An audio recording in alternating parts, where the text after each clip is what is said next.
Hey guys, so let's go over NBP Actions 11, which is selection, blend, and masking tools, right? There's a lot to it, but it's all designed to be efficient. So I'm going to show you just how quick it can be. Let's start right at the top. So we have NBP Loom Select. When you see Loom, that's going to mean luminosity, okay? We're calling it Loom to shorten it. So NBP Loom Select, that is the equivalent of going to the channels palette, holding down Control or Command, and clicking the thumbnail of the RGB channel. In other words, it's selecting the luminosity of the image, which may not be obvious what that's for, what it does, etc. But while it's running, we're going to show you the process that I want to show you for the next, well, probably a couple dozen actions, okay? So let's say I go over here to Hue and Saturation while that selection is running. Now it has made a Hue and Saturation layer with that selection as a mask. We can prove that by holding down Option or Alt and clicking the actual mask itself on the new Hue and Saturation layer. As you can see, we have a black and white version of the image because when we command click or control click the channel's RGB thumbnail, we get this. We get the selection of the luminosity of the image. Now that actual function, just selecting the entire luminosity of the image has its use. It really does. But it's so varied, there's no one thing to use it for, but know that it's there. It's the first one out of the gate. Let's move on. We have Luminosity Selection Shadows Deep. In other words, the deepest shadows are going to be immediately selected. This is great when you know, I want to select my shadows and do something to them, right? So let's run that. Boom. It's going to let you know you must be on this, background layer or a stamp layer. Hit continue. Boom. Now we have the deepest shadows selected. It's running. You can see that. So let's create a nice, hue and saturation. So if we go here and shift the hue around, you see we're only affecting the shadows, the deepest shadows. Again, if we hold down Option or Alt, we'll see that's what we're doing, right? This is just one way to do that. We can take saturation of it down. We can even lighten it, whatever. We have that selection there to modify. If we decide we don't want hue and saturation, we can delete it, run it again, and then we can come over here to, curves. And we can just control the shadows, the deepest shadows on the curves, right? And of course, to give you some variation, we also have one called just Luminosity Select Shadows, which is more general shadows. It's not as much as the deep ones. It has a broader range of the shadows, and that'll look different on every image, because every image has a different luminosity. So if I were to colorize this, and let's make it like a purple, there we go. We have a lot of the shadows colorized. That's just one thing we can do. Remember, when you have that selection running, whichever one of these actions you use, you can choose any of these, any at all. So you could even go to solid color and add red. And there you go. Now we have red in the deep shadows. But the regular shadows, what could you do there? You could change the blend mode to like soft light. Okay, now we have that. Change the opacity to 50%. There's just no telling, but we start with the selection, right? Now, shadow sweep, you'll see the term sweep on these actions a lot. That's the next one. We're going to run that one. Shadow sweep just means that the selection favors the deepest shadows, white, and goes all the way up to the highest point where it blends away to black. So in other words, if I were to choose, let's go to hue and saturation again. It just looks so easy. Now when I shift the hue around, it looks like I'm changing everything, but I'm actually not. Hold down Option or Alt and you'll see what the mask looks like. It's a sweep from the darkest luminosity. That's going to be the brightest area of your mask. In other words, show the most and slowly go away into black as it gets to the brightest point. Now this image is very dark overall, so it's a very dramatic effect, right? But it's a good opportunity for me to flip over to another image to show you what happens when you run the same one. Here's shadow sweep. Okay, and then we're going to go ahead and do the same thing, hue and saturation. And then we're going to switch. There you go. See that? If you look as I'm switching around the hue, you notice the highlights, the water, the clouds, her dress. It doesn't change as much because if you look, Alt or Option again, click the thumbnail of the mask, you see where the mask is being favored. That's what a sweep is. It's a really broad shadow or a really broad highlight. But we're going to get to that. Let's go on to the next one, which is Luminosity Selection Shadow Manual. This one does what the other ones do, but allows you to make some choices with the gradient map. Well, let me explain that. So you run it. It's going to give you a warning again. Now you're prompted to choose your own selection. In other words, you have a gradient map. So you open up the gradient editor right here in this you see the gradient itself. Click it. That opens up the editor. Now you can modify the brights and the darks here. I only have 2 nodes right now, or 2 stops. You can add more range to the shadows by moving this node to the right. You can add less range to the shadows and get the absolute deepest shadows that you want. Oops, didn't mean to double click. The actual deepest shadows that you want. Once you see an area that looks like, yes, that's what I want. Maybe I don't want the sky in there, so I'm going to keep darkening until I don't get as much sky. I just want her hair and some of the other deep shadows. Okay, hit OK, and hit OK again. And now you have that exact selection that you just pre-envisioned. So hue and saturation layer again. Yeah, you can barely see that saturation shift, or rather the hue shift, but it's there. If I lighten, you'll see exactly what it is. See that? Now, are these practical things that I'm doing right here? No, they're not. But I just want to show you what's possible to get the exact luminosity range selection that you want with the manual one. Now, there's 3 manuals because there's 3 ranges of shadows, mids, and highlights. Each one has some presets, which are good for, I'll be honest with you, good for 75–85% of the time. They get you what you need. You can also, tweak them if you need to, but at the same time, the manual one gets you exactly what you want. Let's move on. We have Luminosity Select Midtones Wide. That's a wider range of midtones, which is usually more practical. Hit continue. It's selected. Now let's say I go to like a photo filter, and I'm going to pump up this sort of orange yellow look. Okay, so you can see it's focused on the mid-tones. Hold down Alter Option, you can see the mask again. This is what a mid-tone mask looks like. But we can also hold down Shift and click the mask, and that gets rid of the mask for a temporary time. So now we can see this right here is what the shot would look like if I put photo filter across the entire thing. This is what the shot looks like when photo filter is only in the mid-range. Now I'm exaggerating it for the video. That's 71% density. Something more realistic might be like a 40. And now I've added warmth into the wide, mid-tones, if that's what I want to do on the shot. Okay. Now we have another one. The regular mid-tones is not quite as wide. In other words, I'll show you in a second what that means. We're going to go ahead and run another photo filter. There it is. If you hold down Alter Option and click the mask, you'll see that it's a little bit tighter. It focuses more on the actual middle luminosity and doesn't branch out to the highs and the lows as much. The sweep is not quite as radical. So it's very, well, it's not very, but it's a lot sharper. It's going to be noticeable if you do severe things with it. For example, if I go to midtones and I go to hue and saturation, if I make big saturation sweeps changes, you can see there's going to see the banding in there because it's a pretty strong, pretty sharp fall off in terms of how the gradient map is being applied to create a selection, right? So that's that. Now, midtones manual, same story. Hit continue, and now you open up your gradient editor, and you can tweak exactly like you were hoping to.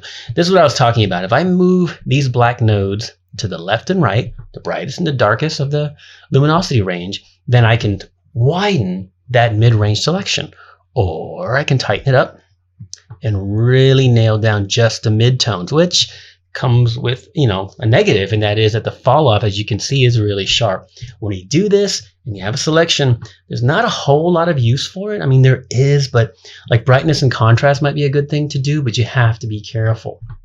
Like here, I'm going to change the blending mode to luminosity, so there's no color shifting, and I'm going to boost up the contrast. So from that to that, that's a good way to add a little bit of contrast to the mids. Very difficult to see on the video, I know, but I wouldn't trust a tight mid-range luminosity selection for much. I certainly wouldn't trust it for color. I'm going to show you again what I mean. Let's go ahead and recreate that. So where is that? Midtones manual. And we're going to go to our gradient editor. We're going to really taper it tight. Not too stupid, but something useful. Maybe that. Okay, now we have that selection. And here again, if I were to go to, let's go to hue and saturation. Let's boost the saturation. As you can see, immediate banding. It's not a good idea. It's just not good. This is what the wider midtones are for when you want to make bigger changes. But sometimes you need to dial in exactly the mid-range that you want. And that's why that action exists. Let's go through the other ones real quick so we can be thorough. Luminosity Selections highlights bright. Okay, hit OK. You have the selections at the brightest point.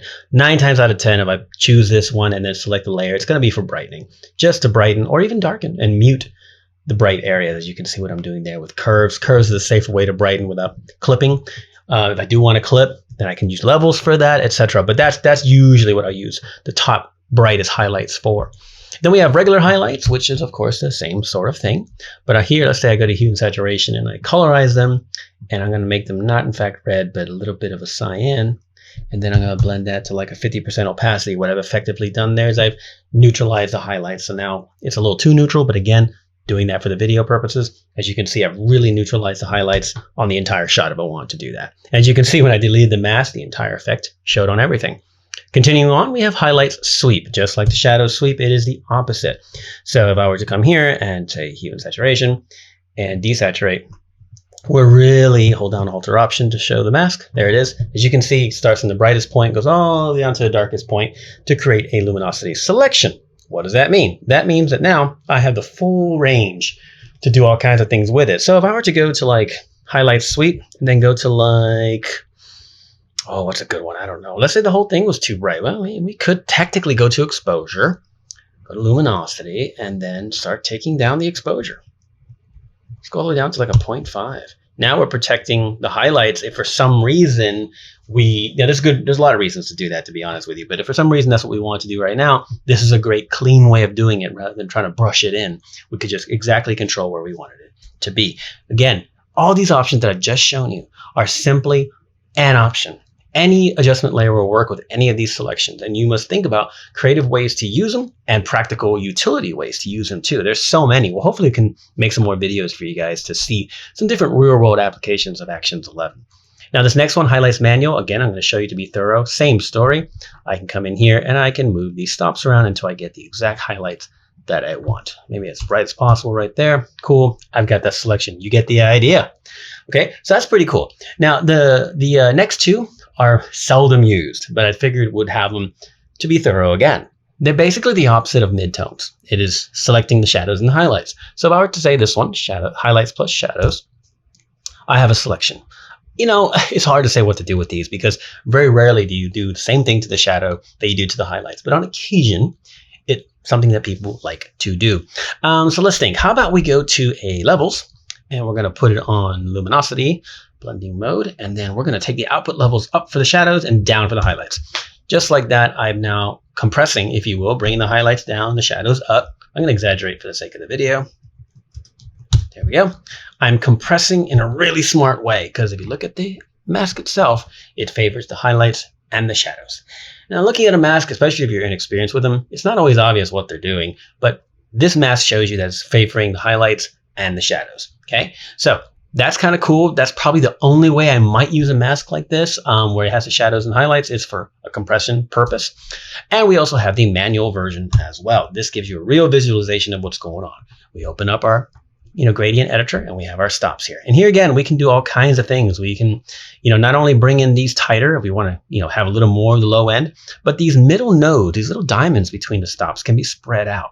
So you can make the mid-range that you don't want selected a little bit more obvious and really focus on just the edges, Now, if you really, really want to focus on the edges, add a couple more stops.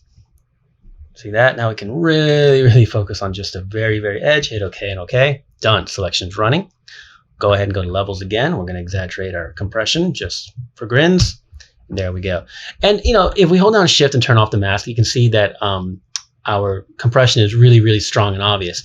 When we have the mask in place, it compresses a little smarter, focusing on where it needs to be.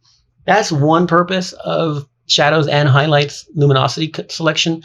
Not the only, but it's one that I think is pretty good when you want that look. It's very, very, very specific. I will say that a lot of these actions in Actions 11 are pretty specific and create subtle functions, which is just like the previous set we had, Actions 10. It's about subtlety, but getting exactly what you want, exactly how you need it. Speaking of, next one, these purple ones, are Luminosity Selection Shadows Deep Subject. The rest of these are all subject related. So it utilizes Photoshop's AI to select subject. So how about this? The deep shadows, but only on the subject. Hit continue. It's got to think a little bit, of course, got a little AI, and boom. Now, if I were to go to Hue and Saturation, any adjustment layer will work. Okay, when I start changing the hue, you notice that I'm only changing the hue on the shadows of the subject, of her. Okay, you can see just her, not the clouds, not the beach, nothing like that. Obviously, these selections, like a lot of other actions that use them, these selections are only as good as Photoshop's AI. So on this image, it does really, really well. Other images, it may not do as well, and some it may completely fail. But at least they're there. I think they work 90–95% of the time, to be perfectly honest with you. Let's go ahead and show you shadows subject as well. Same story, goes to the process. We'll go to, photo filter. And we'll add like a cooling filter, something like that, just to cool off the shadows only on her. See that? So we cool down the shadows. We still have a great shot, but it's not the rest of the image. It's just her.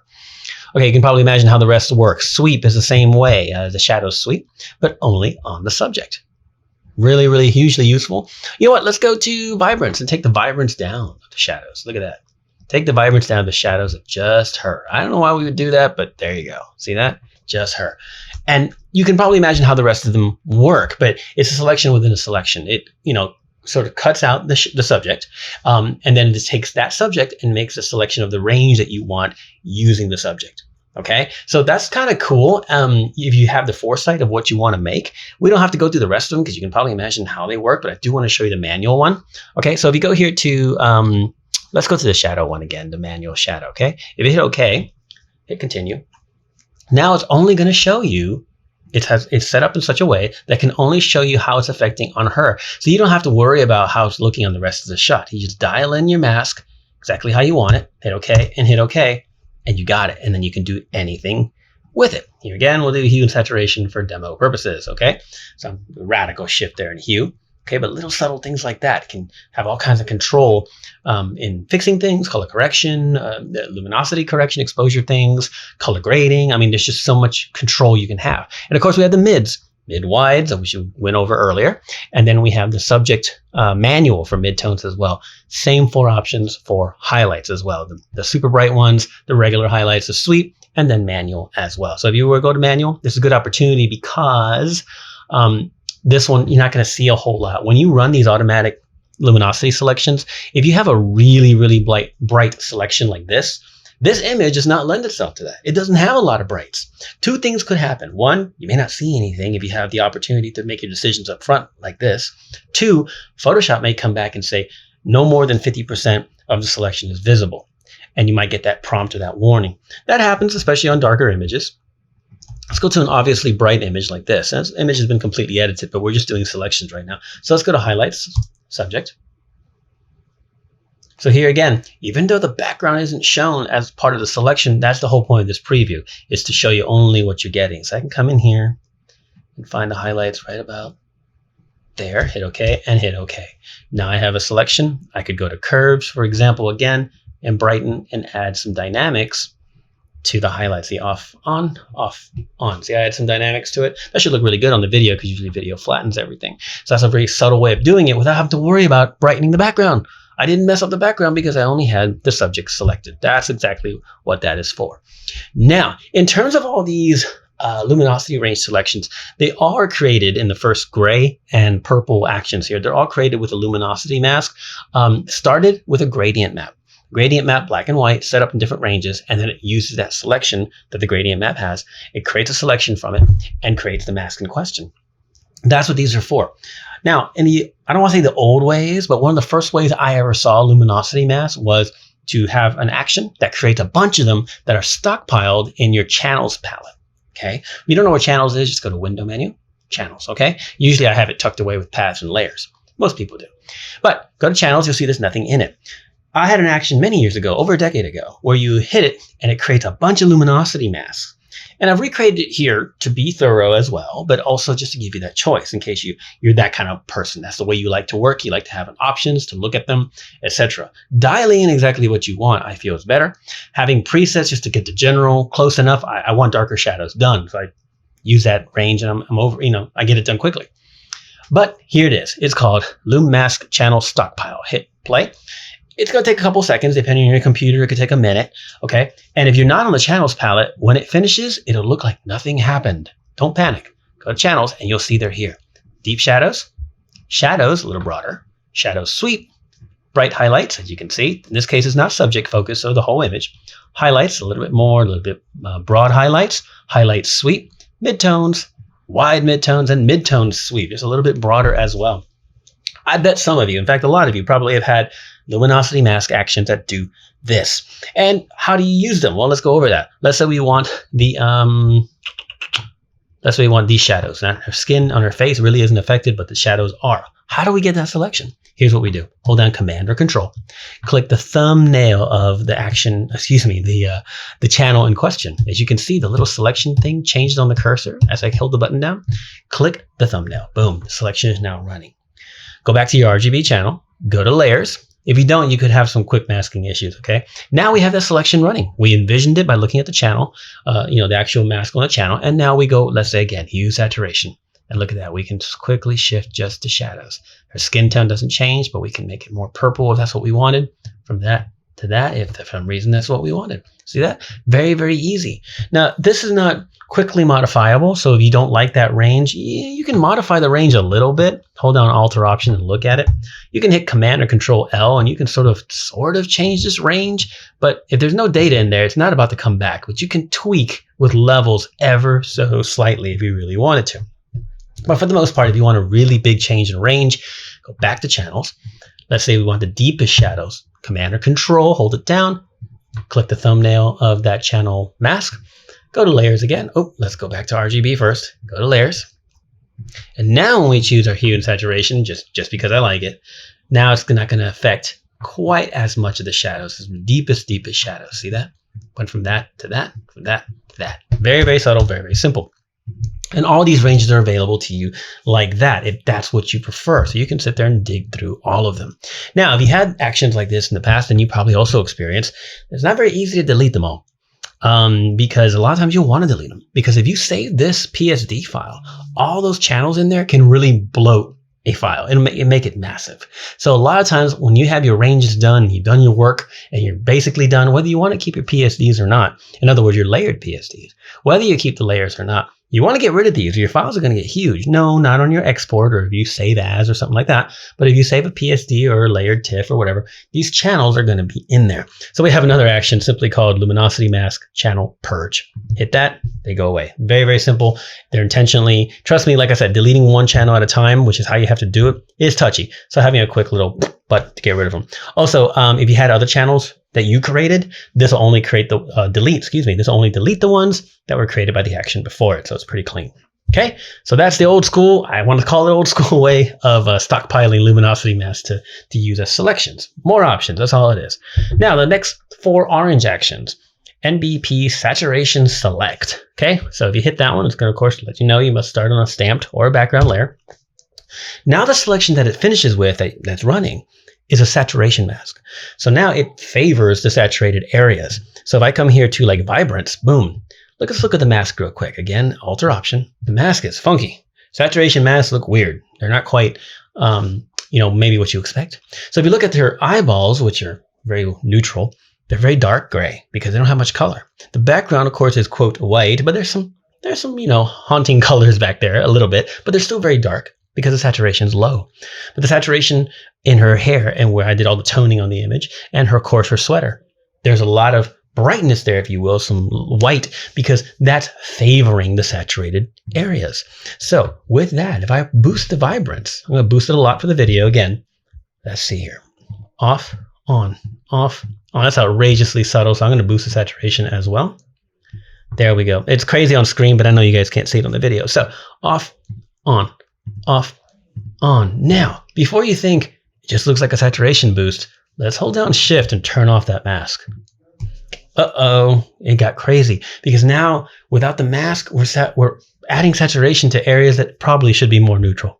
So with the mask, we can get a strong saturation, increase, but we can, do it smartly, but only saturating the more saturated areas. This action in some form exists in other NBP sets, but this is more of just a direct selection to do, then you can decide what to do with it. Because just because you're selecting saturation does not mean that you have to only saturate or desaturate. If we go to NBP Sat Cell again, we can, if we want to, try this. How about this? Let's add a lookup table favoring the saturated areas. How about Chromatica? Array Chromatica. There it is. It's not quite too colorful. Let's go to Groove. A little dark. Just keep playing till we find something interesting. There we go. Look at that one. Off, on, off, on. It just looks like we added a color lookup or a lookup table. But if we hold down Shift again and hide the actual mask, we see that it's overcooked. So what does that mean for you? What that means is that sometimes when you're color grading and you're finding yourself like frustrated, you're like, man, I add color and I like what's happening, but it's too much overall, or it starts getting some weird clunky looking areas and stuff. Try this. Try a saturation mask and then boost that area or grade in the saturation mask. Try that. You never know if that could be exactly what you're looking for because you're trying to boost the colors that you like, but you want to leave the neutrals a little more neutral. So a saturation mask is great for that. Okay, now the next one, let's explain that. Okay, saturation mask selection linear auto. Okay, when you run that, it creates a saturation mask. Okay, so let me go ahead and just apply it real quick to, I guess, vibrance. If we look at it, hold on, Alt or Option, it's going to look a little bit different. This image, not so much, but some images, it'd be radically different. What it does is it runs an auto contrast, making sure that the mask itself has pure white and pure black in it, which is going to make all of it more intense. It's going to mute the desaturated areas more, and it's going to increase the selection of the saturated areas more. It's just a way of like pumping up your selection to 11 when you're making a saturation mask. On this shot, because it already has such strong dynamics, it doesn't make a lot of difference, but let's try to find one that maybe it will. So let's go here, linear auto, and then let it finish. There we go. Hue and saturation. Let's go ahead, just bump saturation. Hold on Alt or Option and look at the mask. Okay, as you can see, the sky, which is our most saturated area, went to pure white. It actually wasn't so saturated that it deserved or merited a pure white, but because of the auto contrast, it expands, if you will, the strength of the mask in general, of the saturation mask. I know it's a little bit esoteric, but I hope it makes sense. It just gives you a stronger result. So here I am boosting the saturation crazy, but because I'm doing it only to the saturated areas and less to the less saturated areas, it still looks somewhat natural. Again, hold down Shift, turn off the mask to show you. Now it's overcooked. That's what a saturation mask can do. Now, while you can absolutely create a saturation mask and simply invert it if you want to do the opposite of it, we have that for you already. Sat cell inverse, it does exactly that. So now we are selected the lesser saturated area. So I went to hue and saturation and desaturated. It's just another way of muting the lower saturated areas if that's for some reason I wanted to do. In this case, that's what I'm doing, is muting it, because if I ran it and then, I don't know, the low saturation areas, I don't know why, but I want to add a color balance to them. Okay, go for it. Knock yourself out. Whatever's creative for you, whatever exploration makes sense for you, I want you to do it. You know what I mean? So here we are adding a mid-tones color balance play only into the lower saturated areas of the image. Why not? You never know what creative opportunity you can get from that. Same story on the next one. Sat cell linear auto inverse, same story. It's just make sure it runs an auto contrast on the mask to make it a little bit stronger. And now, just to continue to prove that we can literally do anything, let's put a gradient map on that. And then we're going to choose one of these fray array colors like this one. And then we're going to change the blending mode to soft light. And now we are applying a gradient map to the lower saturation areas of the image. And we made sure that the range is really wide by running an auto contrast on it. And look, I got a result I didn't expect. If I hold down Shift and get rid of the mask, as you can see, our sky is very different. But here we get a certain kind of look. These are tools for playing, not just utility. And saturation mask can be so useful for so much. Now, we've gone through all that. Let's talk about these blue ones, because these blend if ones work differently. And the good news is that they work actively. Now, they probably could use a stop or a warning window that pops up when you run them to let you know, hey, you can't just run this on the background layer. But I don't have stops on there because I want you guys to be able to use them in an active way. Let me show you what I mean. So let's give you a demo first of all. Let's go to a adjustment layer of solid color. I'm going to make it bright red. Okay. Now, without changing anything, we go to Blend If Shadows Deep. Click it. Boom. You can see it's masked out just to shadows deep. If I go to the next one, shadows, more range. Similar to the other ones, but now we're using Blend If. Blend If, you double click the right side of the layer, you see it down here, okay? But this is cool because it's active. Shadows sweep, I can make that red show further. Shadows, shadows deep. Shadows, shadows sweep. Midtones. Midtones wide. Highlights, brights, the very brightest ones. A little more range of highlights, and of course the highlight sweep. You're like, nice, you've made everything red. What are you doing? All right, just relax a second. Let's say we change it to like color or hue. Now you know what, color. Okay, so there it is. Now we're making it red. Do we love that? I don't know, but we can play with the different shadow ranges until we get something that we like. If we go to shadow sweep and we think it's okay, why don't we try soft light? Okay, a little strong, but let's go to shadows. How about shadows deep? Neat. Okay, well, what if we want to add warmth to the middle of the image and just make it more of this orange, mid-orange thing? Okay, cool. I come back and I hit midtones. Midtones wide. Soft light blending mode is not bad. What about hue? Hue or color?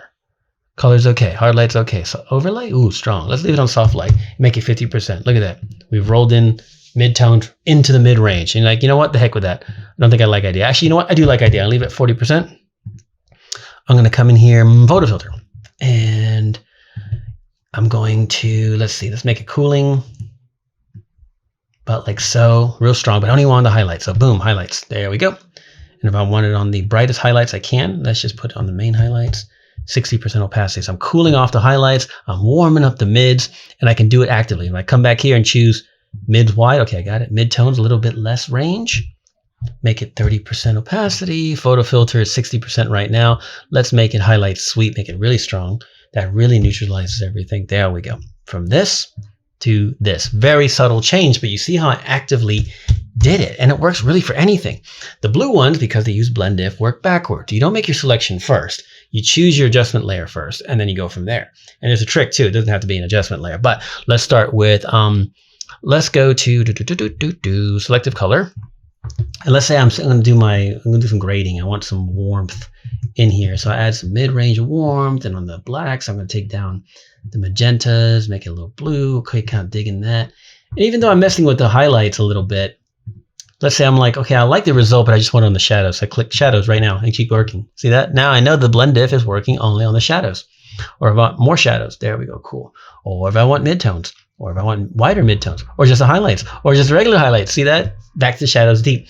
It's a way of actively seeing the difference. Okay. Now, keep in mind that this is adjustable. So if you go to shadows and then double click the right side here, you can change the range on your own. Okay. Let me show you how that works with a little more of an extreme result in case you're not familiar with blend if. Go back to our bright red and we're going to choose shadows. You can see the range that it's coming out. Double click. And now we can move this range less or more, less or more. So something like maybe there. And then soft light, why not? I'm not saying this is a great look, guys. It's just a demo, but you see it's another way of controlling these ranges. So those, bottom 8 buttons are like active buttons that you click to make things change and happen. Remember I told you it doesn't have to be an adjustment layer? Watch this. Duplicate the background layer. Let's go to, I don't know, photo filter, camera raw filter. We'll go to auto and we'll yellow it up some more. Make the tint a little more green. Cool. Done. So now we have a more yellow version, but I want it only on the highlights. So now I've taken warmth out of the highlights using a duplicate of the image itself, right? And I rolled it into the highlights. What if I duplicate the image itself and make it hard mix with a fill of 20%, but I only want it on the midtones? See, now I've added a midtones kind of pop and crunch to it, maybe 15%. 15% fill with hard mix. Now I've woken up the mid-range, if you will. Duplicate it and put it on soft light, which adds its own kind of contrast to it, and then only roll that into the shadows. That's to deepen up my shadows with itself, if you will. Okay, I talked a lot, but you can see this is almost endless. It really, really is. All this whole Actions 11 set is about selections and what you can do with them. When you think about all the options that you have in your, adjustment layers, combined with blend if and combined with subject selection and everything else. I mean, there's just so much you can do. For example, let's say you really want to make things active. You're like, hey, Nino, I'd like to have the subject only, but I want to be able to toggle the blend if back and forth. Well, I could make an action for that, but it starts to get a little bit hairy with a lot of these. So here's what I recommend.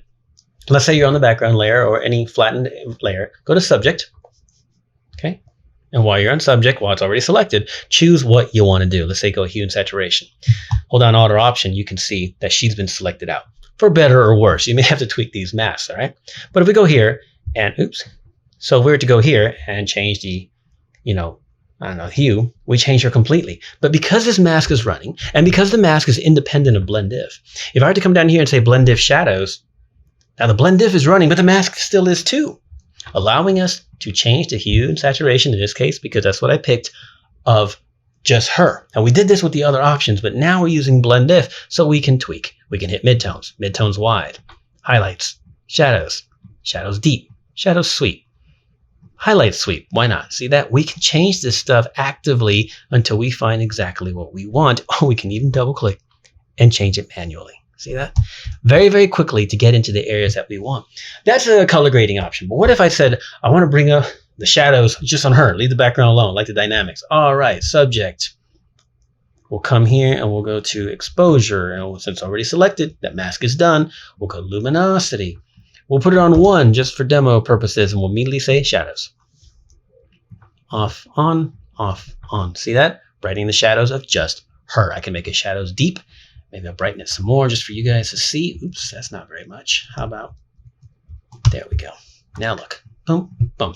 We brought out details in the shadows. And we can do that to whatever we feel, appropriate. It doesn't have to be exposure. It can be any tool, okay? But just, again, that's the utility use. We might go, there we go, now I got it. I've brought back the shadows that I want. There's so many choices. And that's why I made Actions 11. I use these functions all the time. Organizing them for myself into this collection took me a little while, but once I got it organized, I'm using them all the time. And that's what I do when I make an action set. I use them regularly, and then I determine if they're actually something useful. This action set was actually twice as big as this, but it just got a little bit uncontrollable, a little bit unwieldy, and too many options when some of the options are something you can do on your own, like subject select and then blend if, etc. But I hope that gives you an idea how they work, and I hope you have creative thoughts on not just how to fix things and do utility things, but find creative ways to take control of your selections in all kinds of different ways. Because once you have this stuff down, nothing can stop you in terms of making a modification with a luminosity range. Once you have this concept down, whether you have these actions or not, you're going to be an unstoppable editor. It becomes second nature, and then the creative juices go flowing, and you know exactly how to get exactly what you want. And all this technical has been streamlined into an action set to make you more creatively efficient.